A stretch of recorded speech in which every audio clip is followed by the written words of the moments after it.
रीवा की रहने वाली अंशिका मिश्रा ने बोर्ड ऑफ सेकेंडरी एजुकेशन की 12वीं की परीक्षा में प्रदेश भर में पहला स्थान हासिल कर सबको चौंका दिया। बता दें, अंशिका ने ये कारनामा नॉन मेडिकल स्ट्रीम में किया है। आइए जानते हैं अंशिका की सफलता की कहानी।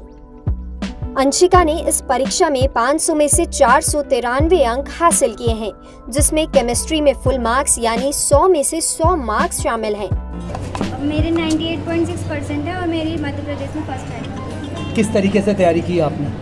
मैंने जो भी मेरे स्कूल या कोचिंग में पढ़ाया जाता था, मैं उसे डेली कंप्लीट करती थी, डेली रिवाइज करती थी और डेली टाइम टेबल बनाकर पढ़ाई करती थी। भारत पिता और स्कूल में छात्रों को कैसा सहयोग रहता था? मेरे टीचर्स को और मेरे पेरेंट्स कामयाबी का बहुत बड़ा रोल है, उन्होंने हमेशा मुझे सपोर्ट किया।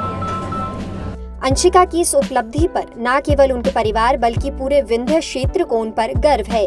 अंशिका के पिता एक किसान हैं और मां एक हाउसवाइफ, जिन्होंने हमेशा अंशिका को उसके सपने पूरे करने के लिए प्रोत्साहित किया। इतनी मेहनत करनी पड़ी यहाँ तक पहुँचने के लिए? ये मेहनत तो करनी है, मतलब शुरू से ही बहुत मेहनत की इस अचीवमेंट को पाने के लिए।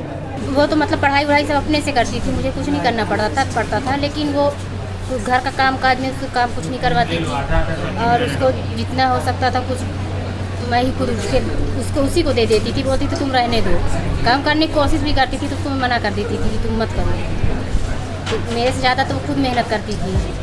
अंशिका ने बताया कि उन्होंने अपनी सफलता के लिए कड़ी मेहनत की है।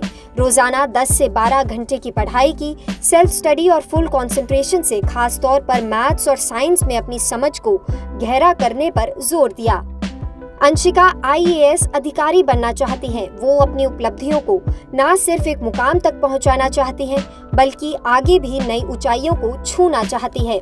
आगे क्या करना चाह रही हैं? मैं आगे चलकर IAS बनना चाहती हूँ। अंशिका की कहानी सभी युवाओं के लिए एक प्रेरणा है कि कड़ी मेहनत और समर्पण से कोई भी लक्ष्य पूरा किया जा सकता है। अंशिका पूरे समाज के लिए एक उदाहरण है। लोकल 18 के लिए सतना से विकास पांडे की रिपोर्ट।